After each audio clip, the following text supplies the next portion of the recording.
Welcome to the congregation of Yahweh in Panama City, Florida. We're here on the Sabbath day to worship Yahweh in spirit and in truth. He commands His people to come together in His presence and worship Him. Yahweh and Yeshua worships on the Sabbath day, and we're in the presence to worship Him.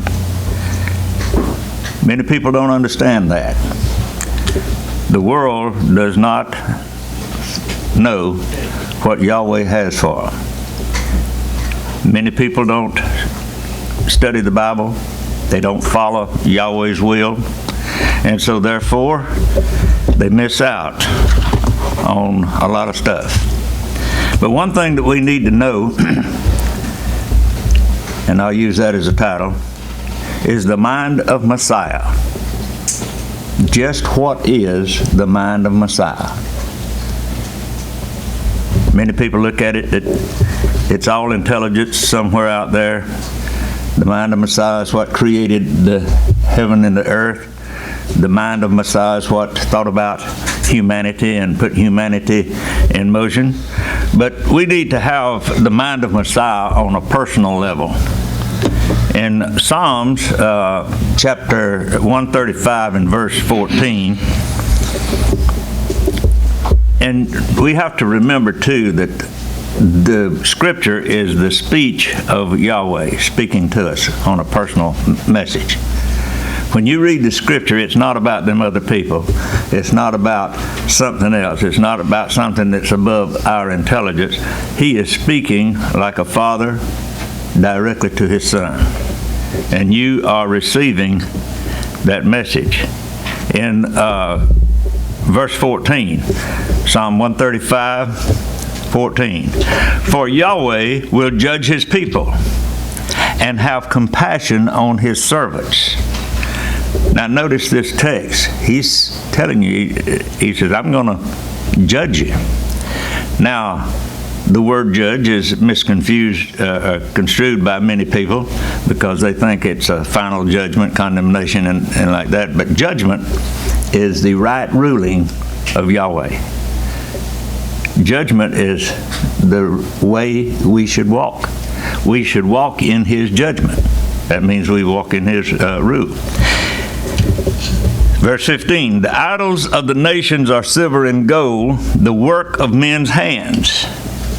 See, we can see that in society, in the world. If we study history, we can see it in times past, or we can see it in operation today, that everybody is practicing idolatry. They're going after something that is beyond them and they think is more important. Anything that is important to us is our idol if it's not the will of Messiah. He says in verse 16, they have mouths, but they cannot speak. None of the idols can speak. Whether it's money, fame, riches, or what, it does not have the ability to speak. They have eyes, but they can't see. They have ears, but they can't hear. Neither is there any breath in their mouths. See, idolatry is a false concept. So we need to listen to what Yahweh is saying and receive the mind of Messiah. His thoughts, His plan, His idea is His mind. When someone tells you you don't have to keep those commandments because that's in the Old Testament, we living in under grace, they haven't read the mind of Messiah. And they're in confusion. But the mind of Messiah puts us on the right trail. He said, this is an accusation to this generation. They trust in the works of their hands and do not seek the mind of our Redeemer. See, this is an accusation to the entire nation. Whether it's in high-level politics, or if it's in education, or if it's in religion, or social order, it makes no difference. They still have been accused of not following the mind of Messiah. Verse 18.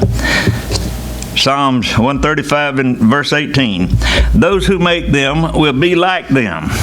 Yes, everyone who trusts in them. The house of Israel praise Yahweh. The house of Aaron praise Yahweh. House of Levi praise Yahweh. You who fear Yahweh praise Yahweh. See, now he's speaking that to us so we can get the understanding that it's for the whole house of Israel. It's for the individual house of a tribe or a position, and Aaron is a priest. It's for Dan, house of Levi, and it's for all that dwell in Jerusalem. So, what we need to understand that Yahweh is presenting a message to His people, no matter what the Scripture is. It is for us to get the mind of Messiah and what His mission is and what He intends to do and what He wants us to do. He finishes the Scripture, blessed be Yahweh from Zion, who dwells at Jerusalem. Praise Yahweh. Praise Yahweh, because He has His mind on this population. In Philemon chapter 2 and verse 1, if there is therefore any exhortation in Messiah, if any consolation of love, if any fellowship of the Spirit, if any tender mercies and compassion. See, this is what we are looking for from Messiah. He is imitating His Father who has these qualities, and He is trying to get His message to His people. Verse 2, make my joy full by being like-minded, having the same love, being of one accord and one mind. And this is the admonition of each believer and each individual. As a matter of fact, this letter was written to the whole world, but the whole world is not presently looking at it and coming to an understanding, but the congregations should be delving into the operation of finding the mind of Messiah. He says, doing nothing through rivalry or through conceit, but in humility, each counting others better than themselves.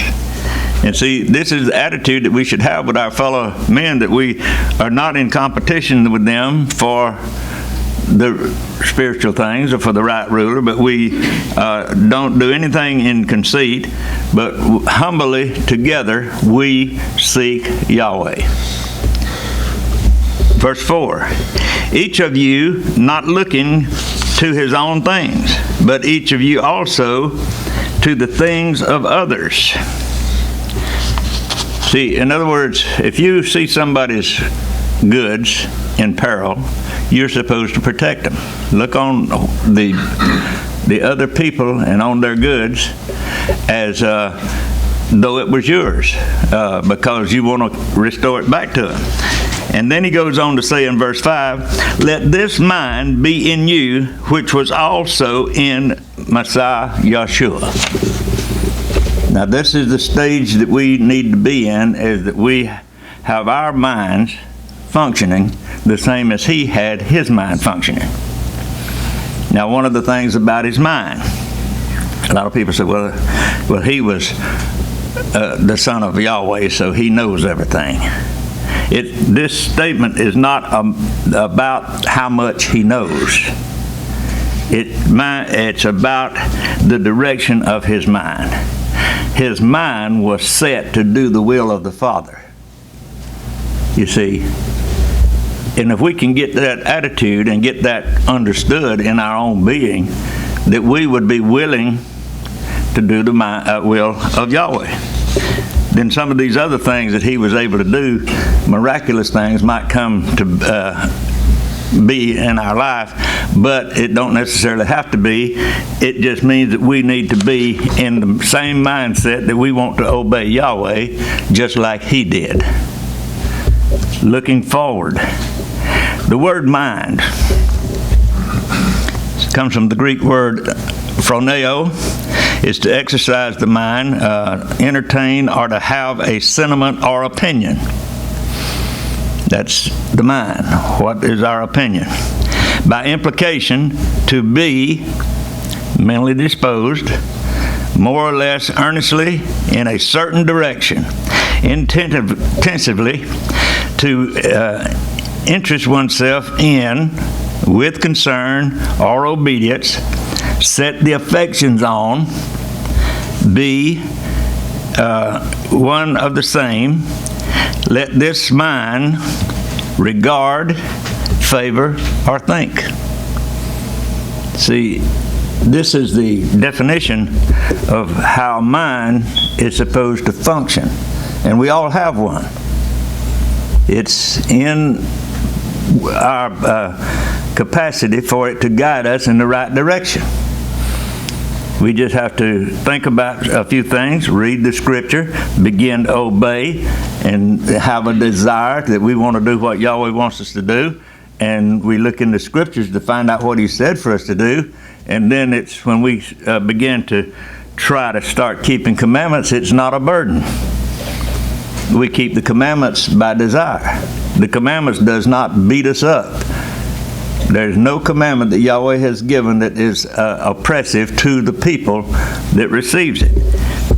There are two aspects concerning the mind: the carnal mind of man and the spiritual mind of Messiah. And see, to get the spiritual mind of Messiah, we have to regard it and we have to function with it. But we all have to start with the carnal mind. And the first thing the carnal mind is, what's in it for me? It's mine, I, me, and nobody else. That's the carnal mind. And then it can expand to beyond description.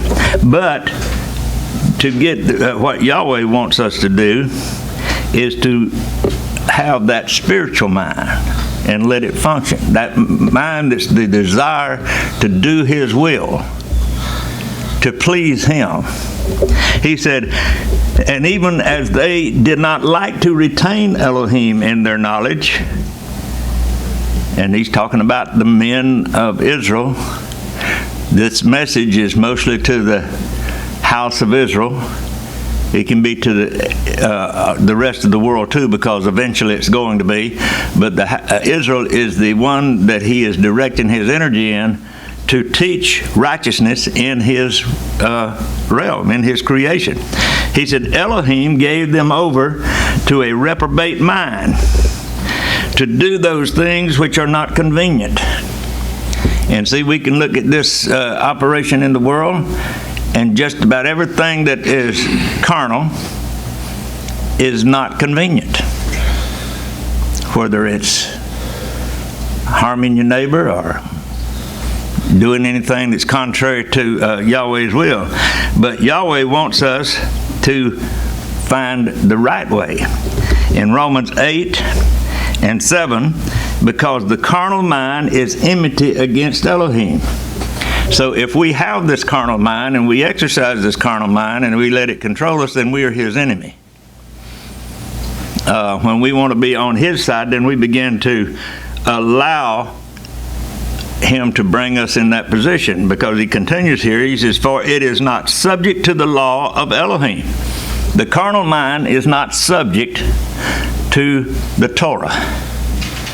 And the Torah was translated into English as law, and that's confusing to a lot of people because of their idea of what law is. But he says it's not subject to the law of Elohim, neither indeed can be. So the carnal mind is defined by the Greek word sarx, probably from the base of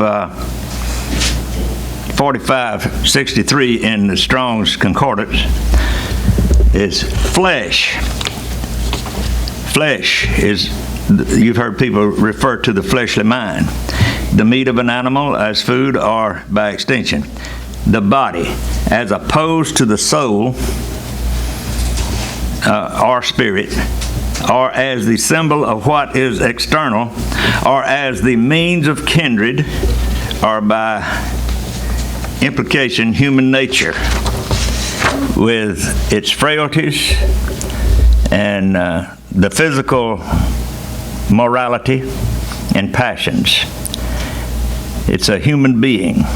In Ephesians chapter 4 and verse 17, this I say therefore and testify in Yahweh, that ye henceforth walk not as other Gentiles walk, in the vanity of their mind.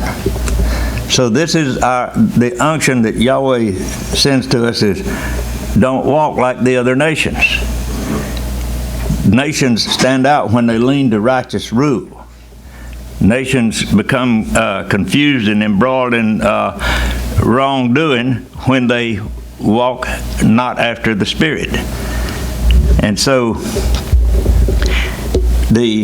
another definition for the mind is a Greek word nous. Is it probably from the base of the number 1097 in Strong's, is understood as the intellect. You heard people say he's not intelligent enough. We all have a certain amount of intellect. We are all not trained as much as others. There's always somebody out there that knows more than we do. And Yahweh lets that be one of the definitions. It says the mind, divine or human, is in thought, feeling, or will.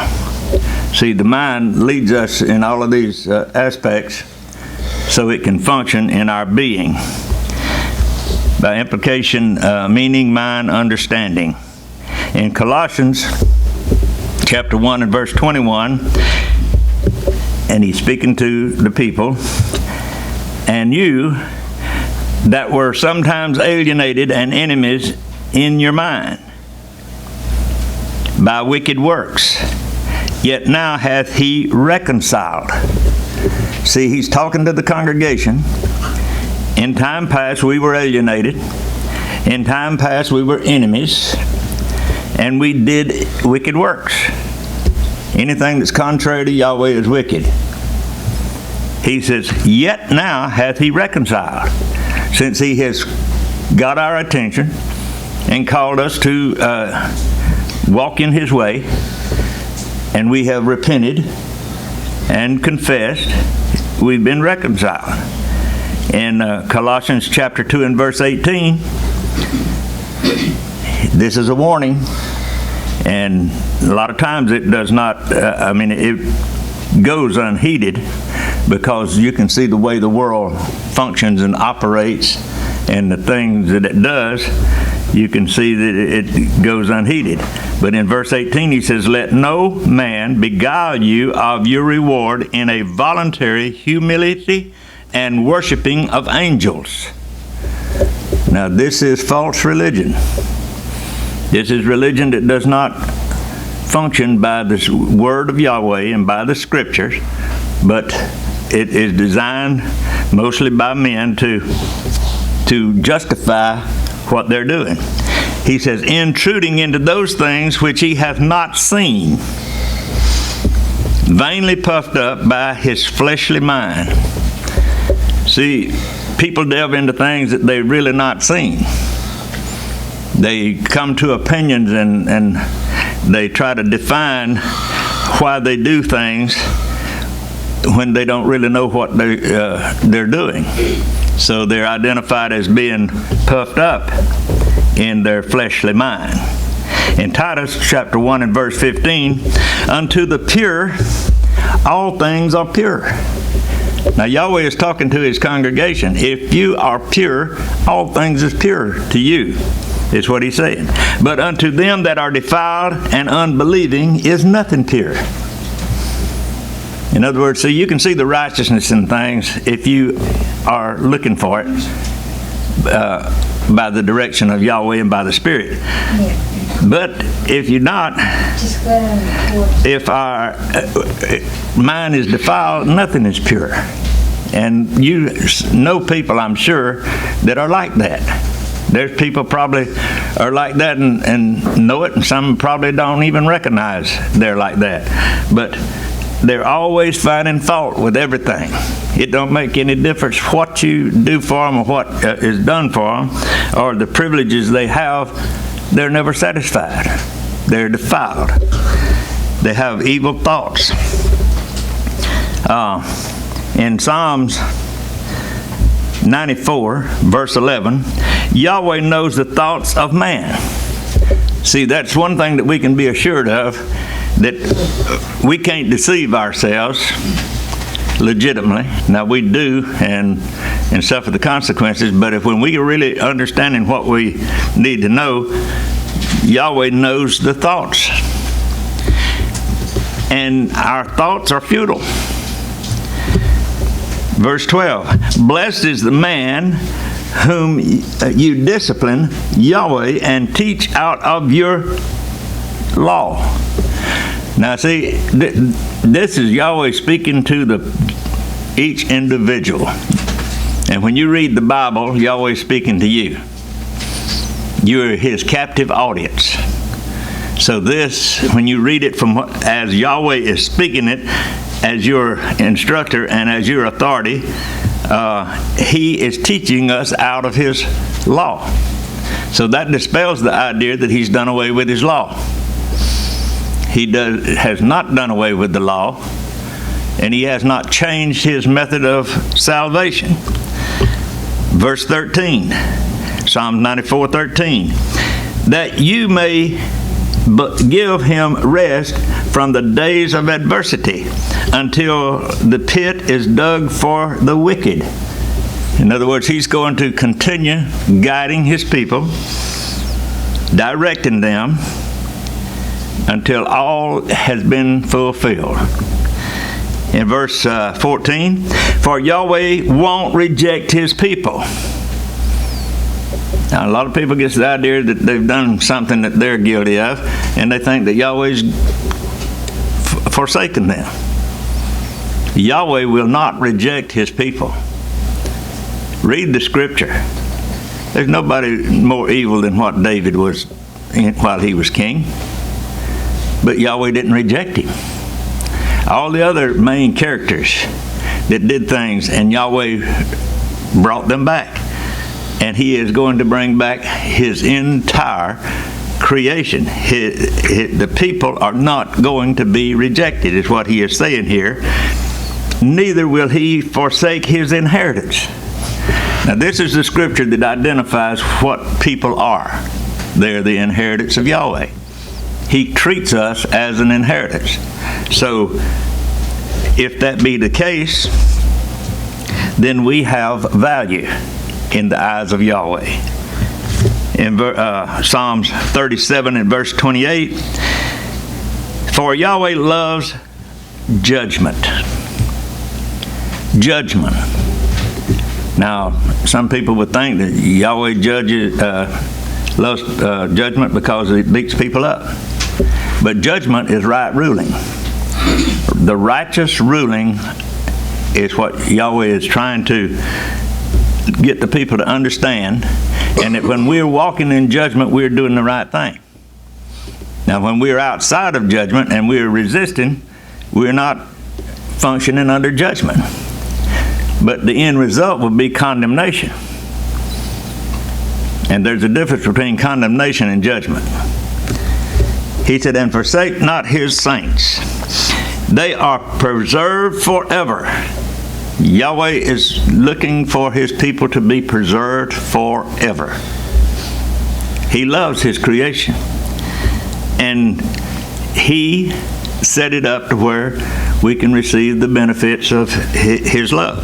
He says, but the seed of the wicked shall be cut off. Now, there are people that is going to resist him so much till they and refuse his love and mercy, and eventually they'll be cut off. The righteous shall inherit the land. Those who try, those who love Yahweh's word, those who understand what his plan is by studying the scriptures and finding out, and not listening to fables and falsehoods, and listening to other things that people will deceive you about. He says, and dwell therein forever. Verse 15, for judgment will return to righteousness. Judgment is righteousness, is what he's saying. All the upright in heart shall follow it. When we say we're keeping Yahweh's commandments, we're following the righteousness of Yahweh. We might be weak and feeble because we are in the flesh, and we might not be doing it perfectly, but any effort, Yahweh will not reject us.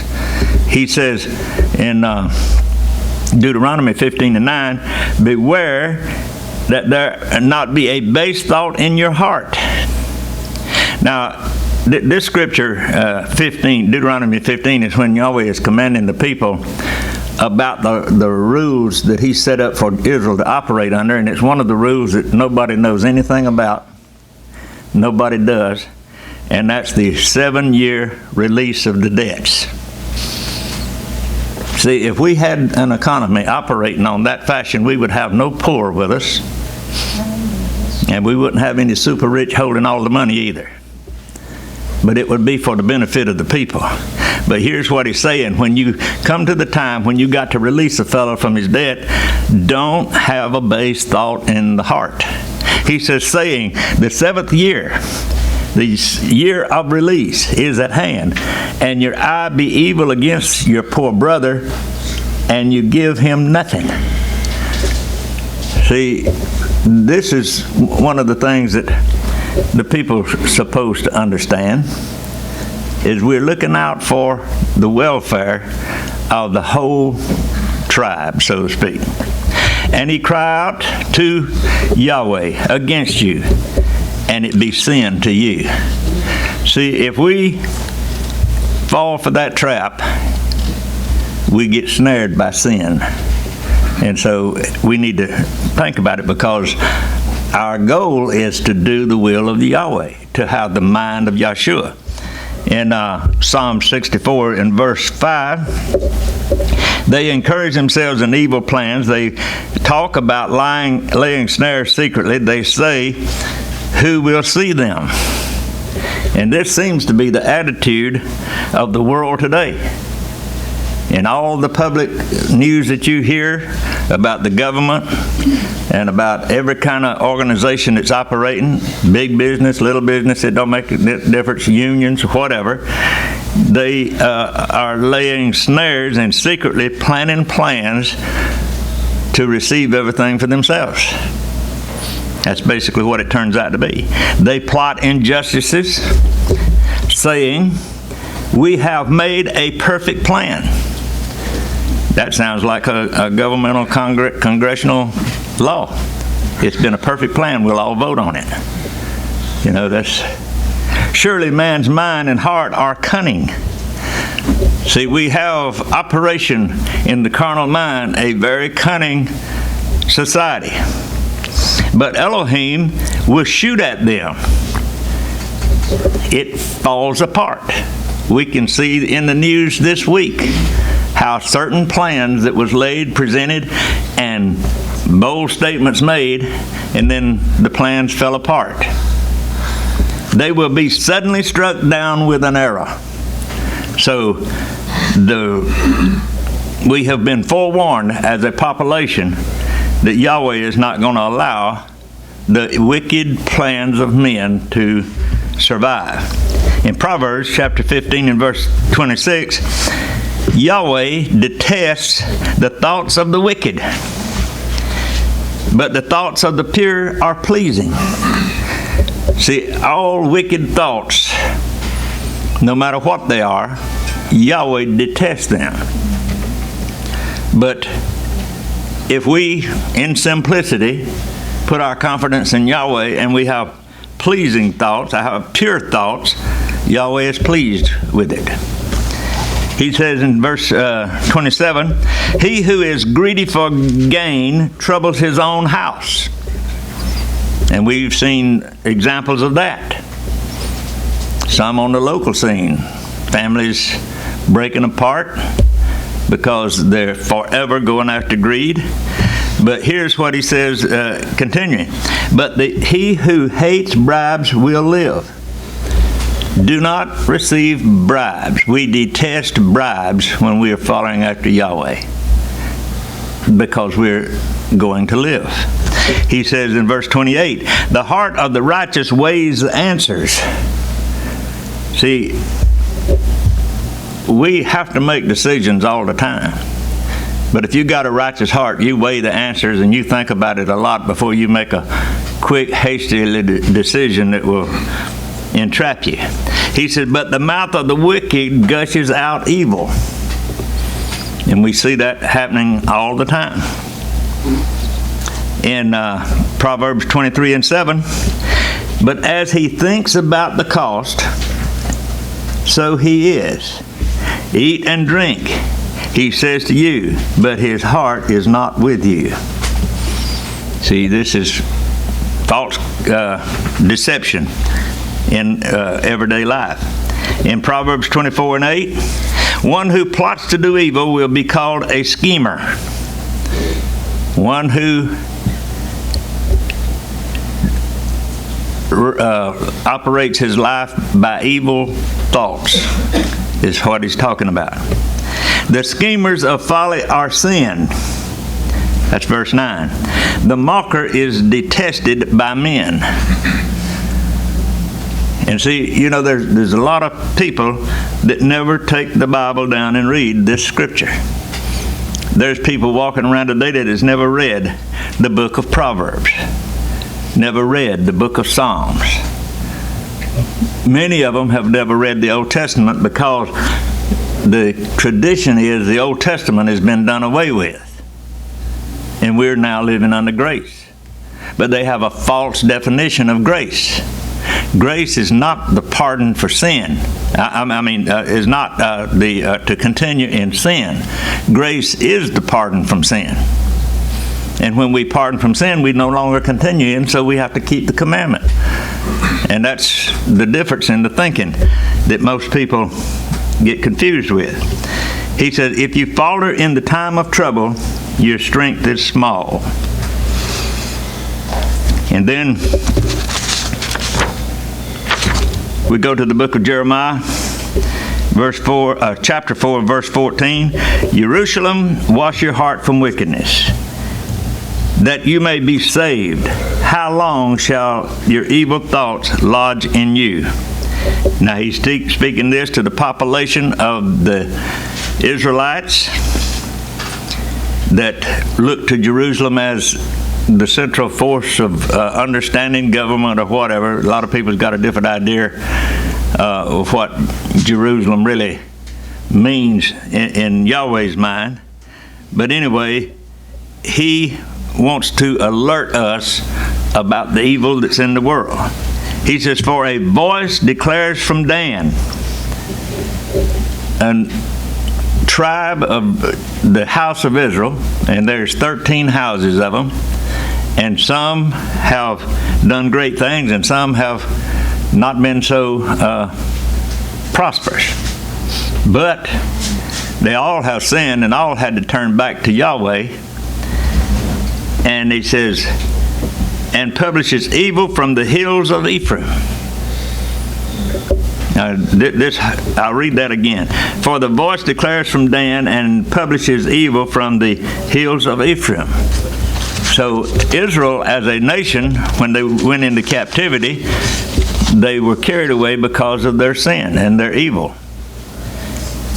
And now we go to Matthew chapter 15 and verse 18. But the things which proceed out of the mouth comes out of the heart, and they defile the man. Now this is Yeshua speaking to the disciples and to the ones that's listening to him. And he is preparing them to be apostles. Right now they're disciples in this context. He says, for out of the heart comes forth evil thoughts. Evil thoughts. The natural mind will bring them up and think about them. It's murders, adulteries, sexual sins, thefts, false testimony, and blasphemies. This is all of the description of evil thoughts. He says, these are the things which defile the man. You see, he's talking, it's when he was talking to the Pharisees there for charging the disciples for picking fruit as they walked through the field and breaking it open and going ahead and eating it without washing their hands. But that was not the real crux of the thing.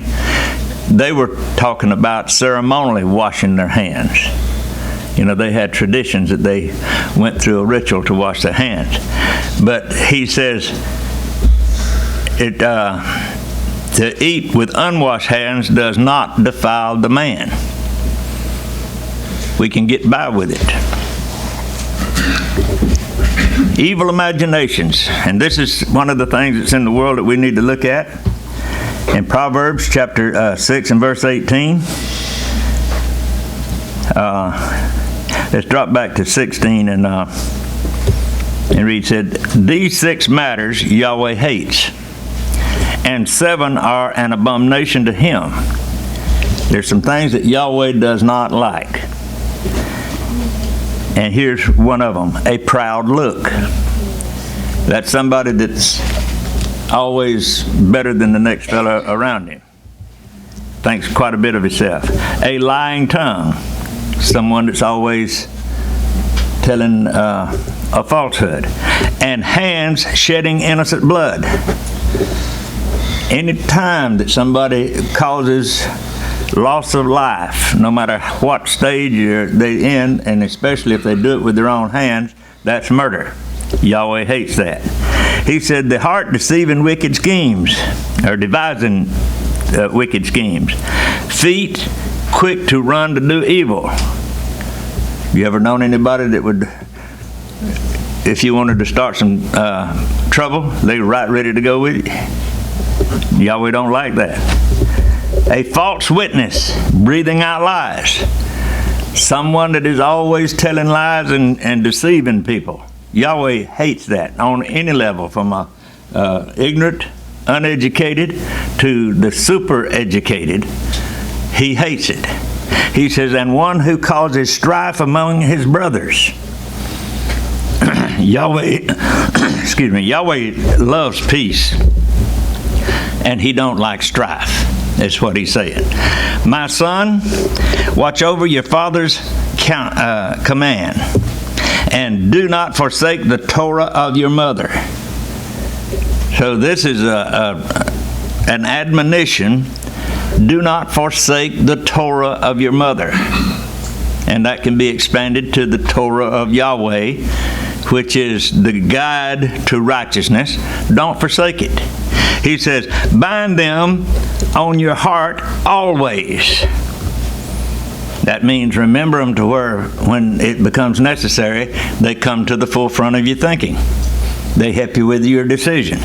He says, tie them around your neck. Make sure that they are righteous to you, a righteousness for you. Verse 22, when you're walking about, it leads you. When you lie down, it guards you. And when you have woken up, it talks to you.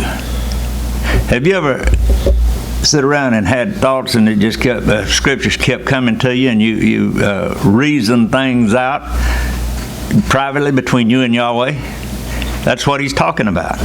He says, for the command is a lamp. And a lamp is a metaphor for light, knowledge, wisdom. And the Torah, a light. So this Torah, this book of what we call the Old Testament book, that teaches us how to live, and specifically the 10 Commandments, is a light. It's just like the sun shining and guide you in a way where you can see what's going on. He said, and reproofs of discipline, a way of life. The reproofs of discipline, that means when we discipline ourselves, it does not altogether mean you got to get punished first. Discipline is the state of being when you have understood righteousness, even if you might have to get whipped for it. In Ezekiel chapter 8 and verse 12, and he said to me, Son of man, have you seen what the elders of the house of Israel are doing in the dark? Each one in the room of his idols, for they say, Yahweh does not see us. Yahweh has forsaken the land. And see, that's the attitude that prevails today in most nations, and specifically this nation here. They try to deny that we are descended from Israel. They try to deny that we are not supposed to operate our business according to the dictates of Yahweh. And they are constantly devising wicked. And you can go back and read the book of Ezekiel, and this statement, it is covered with a little more verbiage, but it's pointing out that the whole house of Israel had devoted itself to idols and turned its back on Yahweh. And that's the reason Israel is hard to find in the minds of most people. When we understand what Yahweh's plan is, we can readily realize who Israel is in the world. And there's enough history written about them that you can go back and see where all they have been. And it's an elaborate study, but it is interesting. And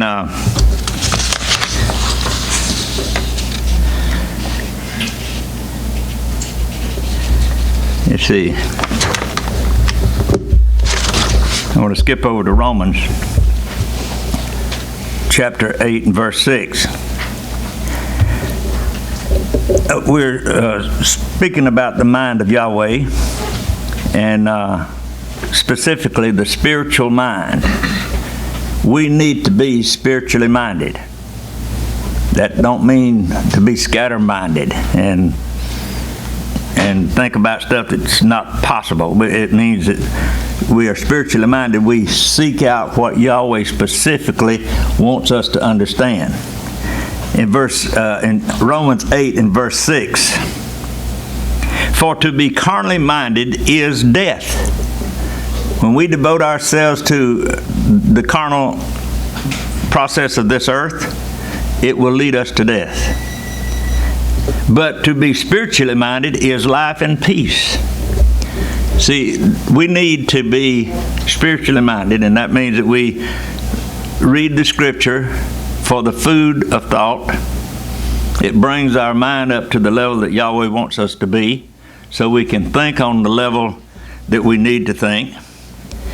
And it produces life. Even with our physical hindrances we have today, we still, when our mind is right, we have life.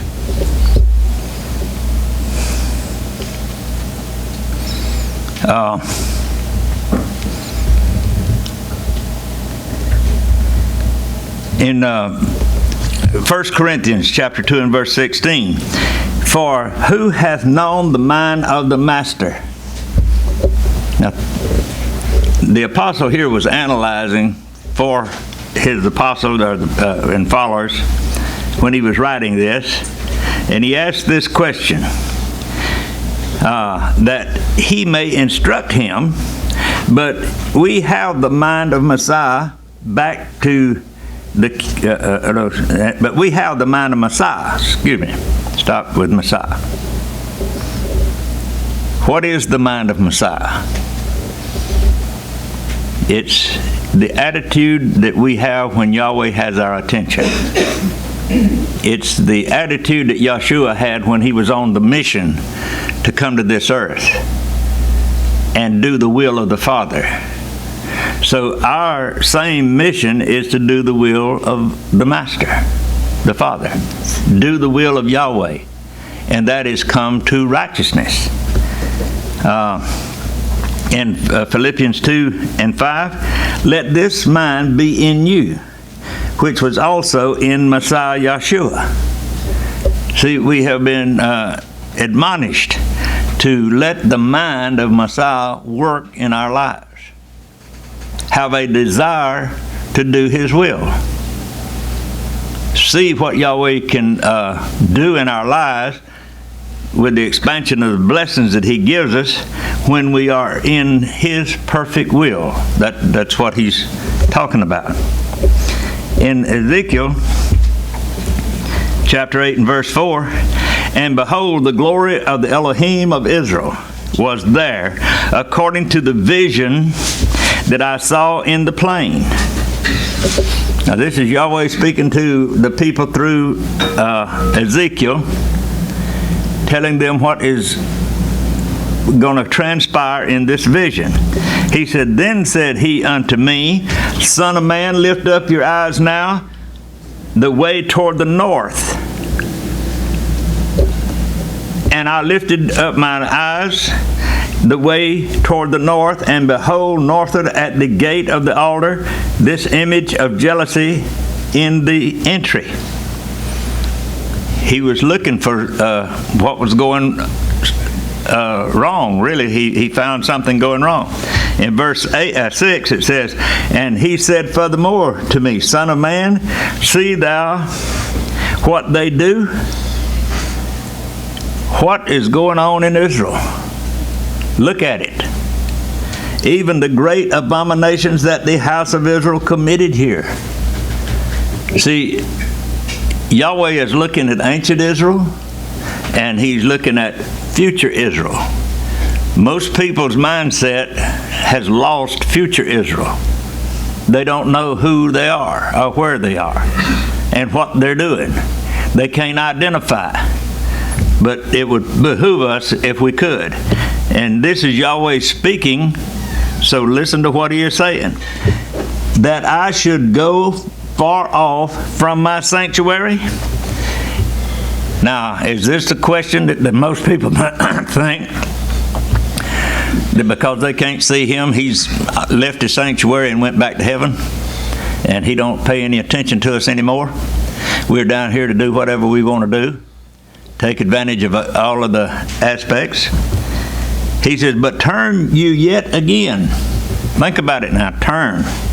And thou shalt see greater abominations. There's other things that's going on that we need to know about. He said, and he brought me to the door of the court, and then I looked, behold, a hole in the wall. And this is what happened to the ancient temple. Then said he unto me, Son of man, dig now in the wall. And when I had digged in the wall, behold, a door.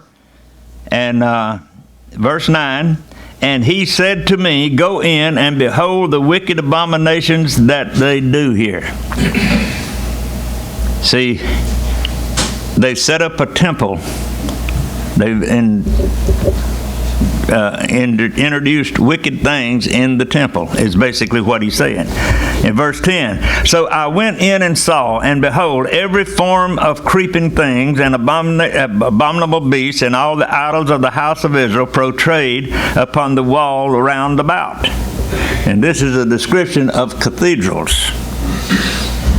False images on the wall. False dictates of what the people are supposed to do. In verse 11, and there stood before them 70 men of the ancients of the house of Israel, and in the midst of them stood Jesaniah, the son of Shaphan, with every man his censer in his hand, and a thick cloud of incense went up. And he said unto me, Son of man, hast thou seen what the ancients of the house of Israel do in the dark, every man in his chambers of his imaginary? For they say, The Lord seeth us not. Yahweh hath forsaken the earth. And see, this is practicing religious worship with images and dark sayings and all like that.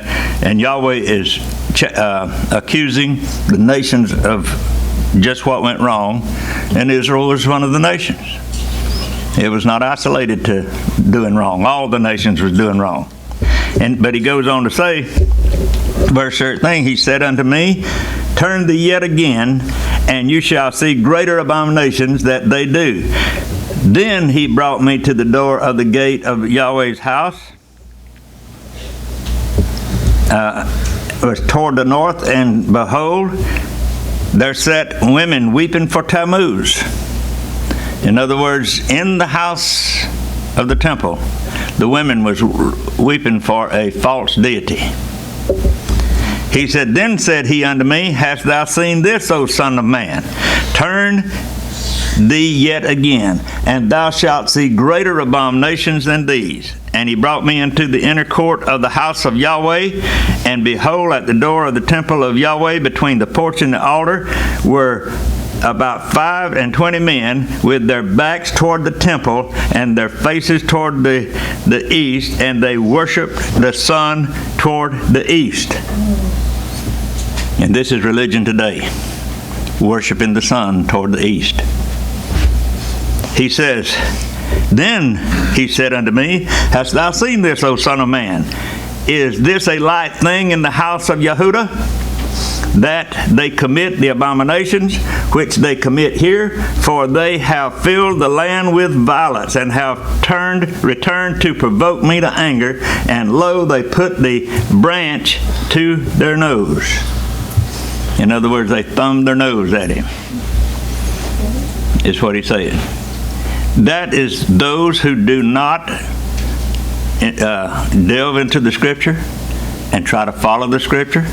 It's not all that hard. It's a whole lot easier to do it that way than it is to do it the way it's been done. It's a whole lot more harder on your life to be religious than it is to be in the path of Yahweh. He said, Therefore will I also deal in fury. Mine eyes shall not spare, neither will I have pity. Though they cry in mine ears with a loud voice, yet I will not hear them. But he still desires of the children or the people to come back to him. And he set up this elaborate plan with the mission of Yeshua coming to this earth and sacrificing the ultimate sacrifice, and then putting the disciples to work as apostles and sending the message to the people. Romans 1:1, Paul, a servant of Messiah Yeshua, called to be an apostle, separated unto the gospel of Yahweh. See, Paul's credentials in the opening line of the chapter. He says, which he had promised afore by his prophets in the Holy Scriptures. It was promised. This message that he is carrying was promised by the Holy Scriptures. He says, concerning his Son, Yahshua Messiah, our sovereign, which was made of the seed of David according to the flesh. See, Yahweh connected him to the flesh for that purpose. And declared to be the Son of Yahweh with power according to the Spirit of holiness by the resurrection from the dead. Now the question is, did he really resurrect? The first question would be, did he die at the right time? But he did resurrect, because he was declared the Son of Yahweh with the power of Yahweh. And he says, by whom we have received grace and apostleship for obedience to the faith among all nations for his name. See, this apostleship that we receive comes with us finding the mind of Messiah, walking in the mind of Messiah, allowing him to guide and direct us. Verse 6, he says, among whom are you also the called of Yahshua Messiah. See, when we get this message and it becomes alive to us, we are called. It behooves us then to let Yahweh finish his work. It's Yahweh's desire for us to be perfected. In verse 7, to all that be in Rome, beloved of Yahweh, called to be saints, grace to you and peace from Yahweh our Father and the sovereign Yahshua Messiah. First, I thank my Elohim through Yahshua Messiah for you all, that your faith is spoken of throughout the world. Yahweh's people have the faith that has been spoken of in the world, and we can trace it back. You can see the righteous people, you can see the false groups and all, but it's in the world. In verse 9, he says that Yahweh is my witness, whom I serve with my spirit in the gospel of his Son. See, we have to be spiritually minded to serve him with all we have, that without ceasing I make mention of you always in my prayers. We have been prayed for by the Apostle Paul. He wrote it in the letter. It came to us. We read it. It is directed to us. Yahweh has other apostles, other disciples, and the whole body, for that matter, is praying for the prosperity of Yahweh's people, making request of you by any means, now at length I might have a prosperous journey by the will of Yahweh to come unto you. We need a prosperous journey so we can come and see what's going on. He says, for I long to see you, and this is Paul writing to the Roman congregation, that they would continue in the walk that they had started in, and he was encouraging them along. He says, for I long to see you, that I may impart unto you some spiritual gift. See, we can stand a spiritual gift or two. He says, to the end that you may be established. The gifts of Yahweh is the mind of Messiah to establish us in his will. He says, that is, that I may be comforted together with you by the mutual faith both of you and me. Now I would not have you ignorant, brethren, that oftentimes I proposed to come to you, but was let hitherto, that I might have some fruit among you also, even as among the other Gentiles. And the Gentiles are the other nations. It's not people who are not Jews. It's nations. He says, I am a debtor both to the Greeks and to the barbarians, both to the wise and to the unwise. So as much as in me is, I am ready to preach the gospel to you that are at Rome also. We are ready to preach the gospel. The people are ready to receive the gospel and come into the mind of Messiah. That's what we need to do today, is confirm that we're in the mind of Messiah. May Yahweh bless and keep you.